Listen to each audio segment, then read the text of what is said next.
interpretation. The viewer is invited to make a judgment based on all available information. Tonight on Sightings, some claim this man is a real live werewolf, and those who were savagely attacked believe it's true. He's seen the transfiguration of a man into a wolf. Then, this woman captured eerie images on film that have baffled scientists. Some say they're UFOs, some say they're ghosts. Our experts attempt to unravel the mystery.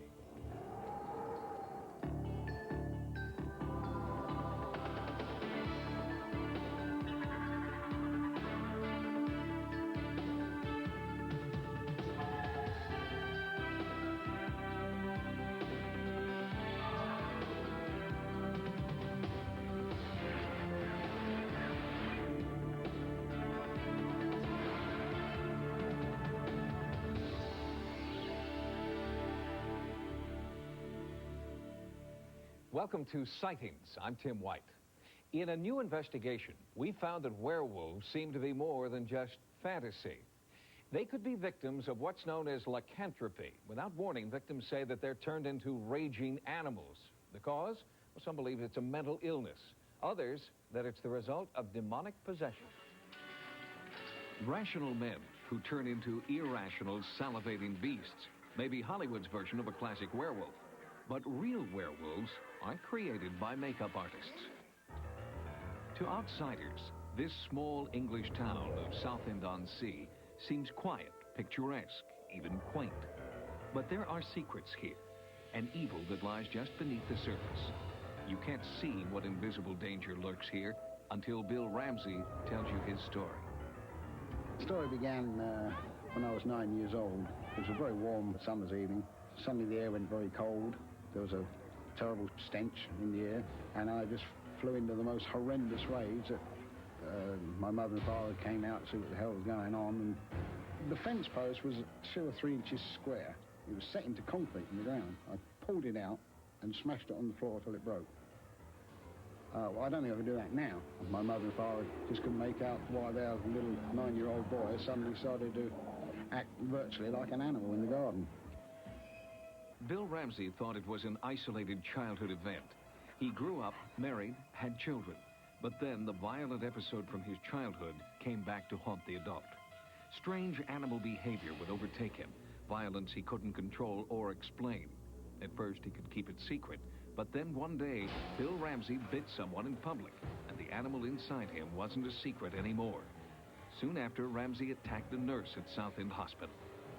I just had the feeling that ultimately I would kill somebody. Then, without reason or warning, Bill Ramsey attempted the murder of a police officer. He was locked up, and his life became a tangle of police, psychiatrists, and reporters. I envisaged being in prison for the rest of my life, or in a secure mental hospital the rest of my life, for something I knew I would never be responsible for. The unassuming man with the tragic secret was famous now as the werewolf of Southend-on-Sea. What was causing it? I was literally, felt like just committing suicide. Word of Ramsey's bizarre behavior spread as far as rural Connecticut, where authors Lorraine and Ed Warren were intrigued. The Warrens had documented over 7,000 cases of the paranormal, and for the past 24 years lectured on demonology at major universities worldwide. Like I told Lorraine, I said, Lorraine, I'm not going to go before the public and start talking about a werewolf. I said, it's going to be interesting to go there, see what we can do to help this man, but that's about it. He felt that that was just stretching our credibility just a little too far to believe in werewolves. But I believe. The Warrens went to England to investigate Ramsey's case. They had many questions. Was Ramsey a common criminal? Was he mentally ill? Or was he really a werewolf, possessed by what they believed was the devil?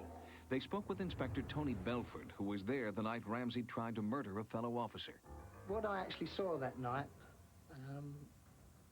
I couldn't really understand what it was. All I knew that it was something I'd never witnessed before. It was not natural behavior. That night, Bill Ramsey became confused and lost control. He picked up a prostitute and without explanation drove her to the police station. So I took the prostitute inside, leaving Sergeant Terry Fisher out in the yard with Ramsey. He had these mad, staring eyes and this maniacal expression. That's all I can describe it as. The worst thing was what he was saying, and it was said in a very malevolent way. And I'll quote from the report I made shortly afterwards. He was saying, "The devil is in me. When the devil is in me, I am strong. I'm going to kill you. I am strong and you are going to die." Ramsey lunged for the sergeant's throat. Fisher, unarmed, responded with a powerful knee to the groin. He sort of went, "Oh," and crouched down, and he shrugged it off again. He became stronger. And when I came out into the yard, I saw Terry Fisher on the floor, just over in this location, with Bill Ramsey sitting on top of him with his hands around his throat. Then there were bobbies that came to their sergeant's aid, and he threw them off, in their words, like they were matchsticks. A little voice back here said, "Terence, you've come unstuck this time." And when you see the size of this ex-police officer, you'll say to yourself, what scared him so much? Why this one experience? Because he's seen something that very few people ever see. He's seen the transfiguration of a man into a wolf. It took 5 officers to subdue Bill Ramsey, who was not under the influence of any drugs. When I say he snarled and he growled, it was an impression of his lips turning up and showing his teeth. And I can recollect actually saying at the time in the reports that I filed that he took on the appearance of a mad dog. Like a caged animal, Ramsey tried to escape. His head, right arm, up to his shoulder was outside this hole. It's difficult to actually visualise a head and an arm out there, but I can assure you I saw it, 5 or 6 firemen saw it, a doctor saw it, and I would suggest up to 7 or 8 policemen saw it. None of which could believe what we'd actually seen. Finally, Ramsey was heavily sedated, soaked with liquid soap, and squeezed back through the hole. Badly shaken, Officer Fisher took early retirement. Inspector Belford was left to account for Ramsey's bizarre behavior. I submit this report for your information, and to have recorded the fact that it is in my opinion that this man will, if not controlled, end up causing fatal or serious injury to some person. Criminal charges were not filed. Instead, Bill Ramsey was committed to a mental hospital. Everybody thought I had a mental problem. It just didn't seem right. But I had no other answer. I couldn't say, well, it's not a mental problem. So, well, you do this normally then, do you? Does everybody, is this normal behaviour? Of course it was a mental problem. Where else could they send me? There was nowhere else. After psychiatric tests failed to pinpoint the source of Ramsey's behavior, he was released. What is left? The paranormal, the unknown. And that's where we come in. Warren's told me that it wasn't a mental illness. I had no mental illness. I was possessed, demonically possessed with a wolf spirit. Oh, God. Oh, I've heard it all. And he kind of closed the evening with, would you come to the USA and be exercised? Exercise? Come on. There's some absolute rubbish they were giving me here. But maybe. I'd been through all the other avenues, remember? Coming up next, the shocking real-life exorcism when our frightening werewolf story continues. The lips rolled up, the teeth protruded, and he tried to bite. Sightings is brought to you by new Move Over Butter. All the smoothness and rich, creamy flavor of butter and 0 cholesterol. Move Over Butter from the folks at Fleischmann's. Though we know you love butter, Fleischmann's found something other. It's Move Over Butter.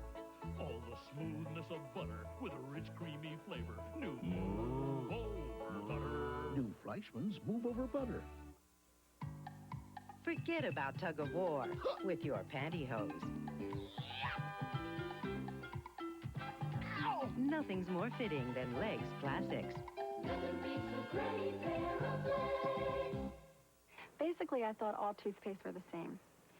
But then on a visit to my grandmother's, I tried her Arm & Hammer dental care. And wow, it was a special feeling, like a burst of clean. My mouth felt so clean and so healthy that it was just like leaving the dentist office. Then I heard that more dentists recommend Arm & Hammer than any other baking soda toothpaste. I see my dentist really often, but now I get that fresh from the dentist feeling every single time I brush. Get Arm & Hammer Dental Care for that healthy, fresh from the dentist feeling of clean. You're invited to the Fox Comedy Party, Election Night on Fox. Bill Ramsey was skeptical about the assertion that his werewolf behavior was caused by demonic possession. But ultimately, in desperation, he made the decision to go to America for an exorcism. A British newspaper paid Bill Ramsey $20,000 for the rights to his story. His private ordeal was now a public spectacle to be played out in rural Connecticut. It was here that the Warrens introduced him to Bishop Richard McKenna, a priest who had performed the dangerous ritual of exorcism many times before. He needed to be exorcised, no question about that. I would think that being possessed by the devil is the worst evil that could befall anyone. I didn't know what to expect. And when you enter in a realm of the unknown, you're obviously very, very scared. Since Ramsey had shown superhuman strength, 6 bodyguards with stun guns protected the bishop. Rare still photos are the only visual record of the exorcism. Lord permitted, the devil could easily kill the exorcist. As I proceeded with the prayers, it didn't seem to be himself. It was just some other person were taking over him. He himself seemed to almost go into a kind of a daze. I remember him coming to me, at me with that stole, placing it on my head, and it's as if he'd hit me with a hammer almost, because I just did not know anything after that. It started from behind him, and the muscles in the back of the neck all began to enlarge, and the ears began to point, and he howled. Speak, devil. Be gone in the name of God. Leave him alone. Go back to how we came from. God.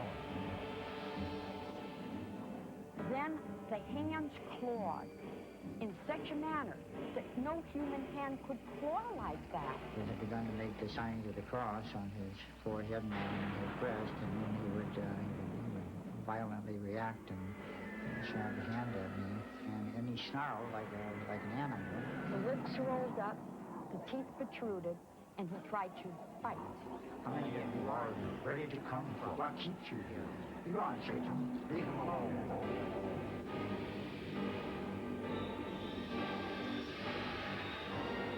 When the devil did leave him, he came to himself. As I came out the exorcism, you feel that you're a new person. The man was freed. The man was freed. I felt I wanted to kiss him, kiss Bishop McKenna, because what he'd done. I believe that I was ultimately possessed by the devil, yeah.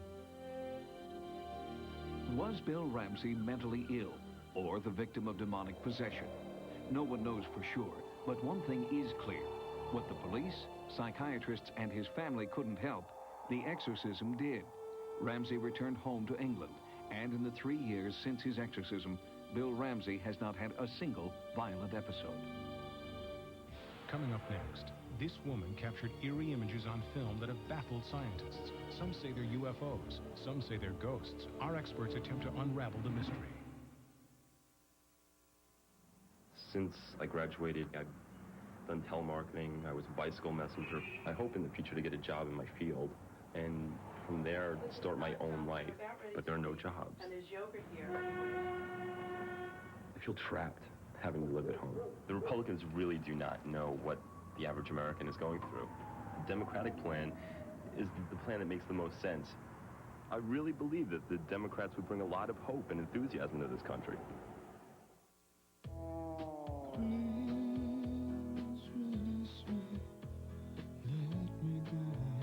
Imprisoned by sinus pain, trapped by sinus pressure. It takes the power of Sightings to release the pressure and stop the pain. That's something Sightings done for more people for more years than any other sinus medicine. Sightings, relief for prisoners of sinus pain.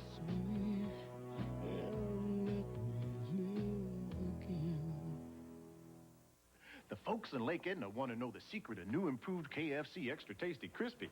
How chicken so crispy outside could be so tender and juicy inside. The secret is a special KFC process called double ready. Rip, you can go even better. Chicken and dip it in uniquely, not once, but twice. Leaving the inside tender and juicy and the outside crispy and crunchy. Any questions? Hurry and try new improved Extra Tasty Crispy from KFC. He's back. Are you Homie D. Clown? No, I'm Harry D. Frog. Damon Wayans returns on an all-new and living color Sunday. You know, I think this is one of the most luxurious vehicles we've ever owned. Sure got plenty of room. I like that. It's got power, everything. It's really comfortable for these long rides to the beach. Yeah, our dealer sure did us right. Yeah, right down to the sound system. You better hit the ground running in a new Ford truck. Style. One more reason Ford has more repeat buyers than any other pickup. See your local Ford dealer today. Almost every time Massachusetts housewife Stella Lansing takes a picture, she gets unexplained images on her film. Using any type of camera at all, with any type of film or videotape, Stella Lansing records what appear to be images from another dimension. We've all had strange things show up on our pictures. Glitches, scratches, strange patterns of light and shadow. Weird images are bound to show up every once in a while. But researchers in the field of paranormal photography believe some of these photos are actually a window to the supernatural. For 30 years, Stella Lansing has captured bizarre anomalies on film and videotape. Nearly every single time she takes a picture or shoots home movies, strange images appear. Here, a severed arm mysteriously floating in front of this woman's head. Strange facial lesions mark her own self-portrait. A mysterious monk appeared while she was taping a television special about Queen Elizabeth. There's a series of unique clock-like images that defy cinema and time logic, and were unheard of in the field of paranormal photography, until now. I probably didn't realize that it was any kind of a gift or anything in the beginning. I was just trying to get proof of what I was seeing. I tried with every kind of camera I had, and as this went along, I asked someone if only I had a movie camera, and they let me borrow theirs, and that's when I started to get my very first nighttime sighting. There is usually a rational and mechanical explanation for what produced a given image on the film, as opposed to a supernatural answer. The idea that Stella was experiencing more than just mechanical failure first occurred to her while shooting these high-tension wires near her home in Massachusetts. Suddenly, this burst of light came off of the knoll where I was just facing there and shot up. It seemed like in that direction, toward the moon, in the direction of the moon, south, southwest. And as it did, all these multicolored lights were flashing. And that's when I got this object that looks like arms sticking out. A frame-by-frame analysis of Stella's Super 8 film reveals these astonishing images. A group of 4 men, which photo experts have named the occupants.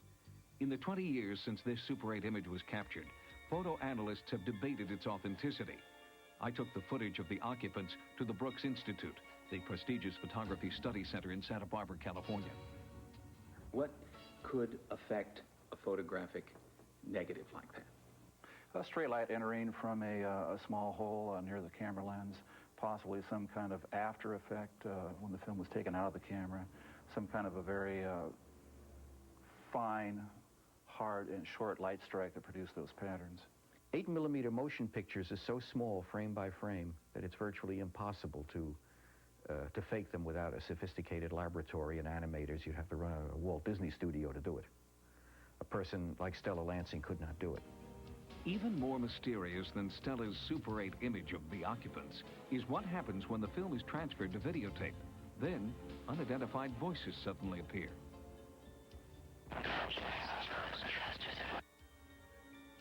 Analysts could not explain how Stella's silent 8mm film, with no soundtrack, could suddenly produce sound, replayed here at a slower speed.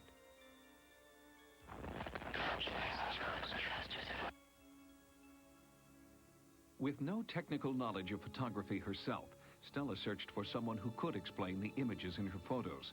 Dr. Bertold Schwartz, noted psychiatrist and author, took her case and has been studying Stella Lansing for 21 years. When I first met Stella, I became more and more curious, because here is a human being that gets these things, the kind of things you read about in the paper, but is seldom documented as one would prefer. In fact, it was Stella's meticulous records that set her apart. For 30 years, she had kept detailed logs of all her photos and films. As one went over the notes that she had laboriously collected through the years, she'd write on the film boxes, she'd write on scraps of paper, she'd collect clippings, and you put it all together, the story seems to hang together. And we have to ask the question, how do we explain it? Questions and questions and questions, but then it becomes fascinating, a real mystery of the first order. Some of Stella's most bizarre images are referred to as the clock series, images captured on film that surround such things as airplanes and church steeples, appearing at night and during the day. Strangely, when the single lights of the clock formations are enlarged, they reveal spacecraft-like images. And even more astonishing, these so-called spacecraft extend beyond the edge of the film frame. It overlaps the frames. Indeed, the time-space barrier is smashed in some way by this housewife. Ran the clockwork patterns on Stella's photographs. What do you make of them? I can find some rationale in calling them a mechanical problem in the camera. Some of the consistencies from frame to frame indicate that the exposure was produced not in the camera, but somewhere as a light leak entering the camera, or some other pattern. The pattern appears to be very similar, but not always the same. But Stella Lansing still got the clock-like formations when she used 6 different cameras, 2 different types of film, inside, outside, in daylight, and at night, in 5 different states. She even succeeded when her camera was switched for another at the last moment. So could Stella Lansing be somehow affecting her film subconsciously? To find out, Dr. Schwartz has subjected Stella to psychiatric evaluations and brainwave analyses. In 1971, Dr. Schwartz himself filmed this breakthrough field study. He and Stella journeyed from Springfield, Massachusetts to Munson Hill, to the power lines where Stella first photographed the occupants. Stella's saying, so they're going to come, they always do. And by golly, we see these 2 orange or reddish-orange globes. First there's 1, then there's 2, they're blinking, they seem to hop around. Aim my camera at it, I hope I'm capturing this, I don't know. What does this mean?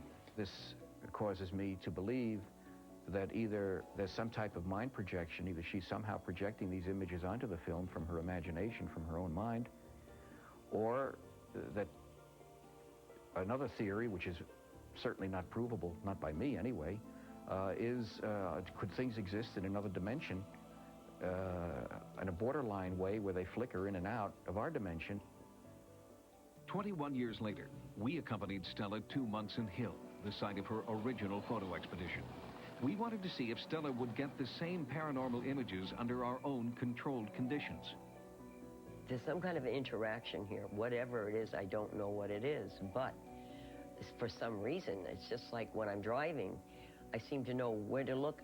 I mean, I don't have eyes in the back of my head, but I seem to know when to look somewhere, and I look like that, and there it is.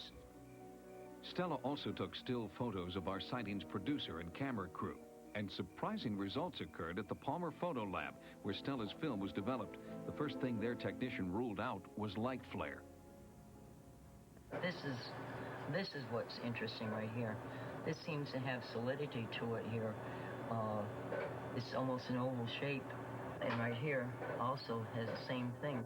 That is really strange. It has all the attributes of classic camera flare. But all the light was behind Stella, not behind the subject. There appears to be some sort of a light source just breaking over her shoulder. But it would be visible to the naked eye. It would be like a flash bulb or something. It could have been a very transitory event, very short in duration, where the human eye and brain in combination just didn't recognize it, but the film did for whatever reason.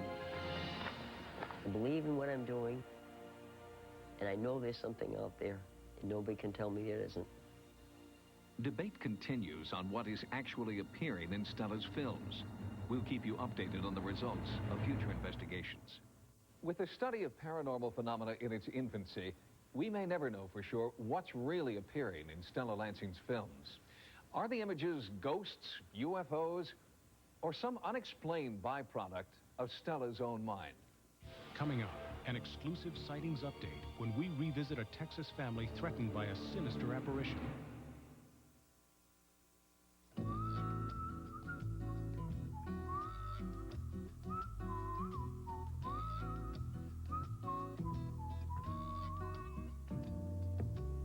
Our main objective when we designed our new front-wheel drive minivan was to make certain that it was the only vehicle in its class, period. Introducing Mercury Villager. If it was just another minivan, it wouldn't be a Mercury. All this and the quality of a Mercury. Upon learning Little Caesars is offering 2 pizzas for $5.99, the mind enters 5 stages. Shock, disbelief, confusion, denial, and finally, acceptance. Now let's watch the subject registering denial again in extreme slow motion. 2 medium pizzas with cheese and pepperoni or your favorite topping, all for $5.99. It's a toozy-doozy of a deal. Toozy-doozy. Life is just a bowl of cherries. Don't take it serious. Life's too mysterious. You work, you save, you work. Today, women need all the comfort and support they can get. Is it any wonder so many women choose Playtex as the bras they love to live in? Life is just a bowl of cherries. So live and laugh at it all. On a recent edition of Sightings, we brought you the story of the Lamonis family of Dallas, Texas, who said they were being terrorized by a ghostly entity. To rid their house of the ghostly presence, the Lamonises participated in a seance. Our team of psychics appeared to make contact, but since then, the entity has returned. We have decided to move. Things are still happening here in the house. She knows that I don't want her terrified, and I don't want the children scared to death. And it's best that they move. The Lamonises can't live with the fear any longer. They've moved out. But no one knows what awaits the next family that lives in this Dallas house. To report your sighting, call 1-900-740-SIGHT. Each call, 75 cents a minute. Average call lasts 2 minutes, and you must be 18 years or older. Again, the Sightings hotline, 1-900-740-7483. On the next Sightings, a frightening in-depth report on America's epidemic of evil. From serial killers to satanic worship, we uncover the sinister truth behind this deadly lust for evil that could threaten your family. On the next Sightings. Join us next time for new investigations. For Sightings, I'm Tim White. Good night. Tomorrow, see the daring rescue of a movie stuntman on an all-new Code 3, right after Cops. And tomorrow morning, don't miss the sneak preview of X-Men, an all-new animated event.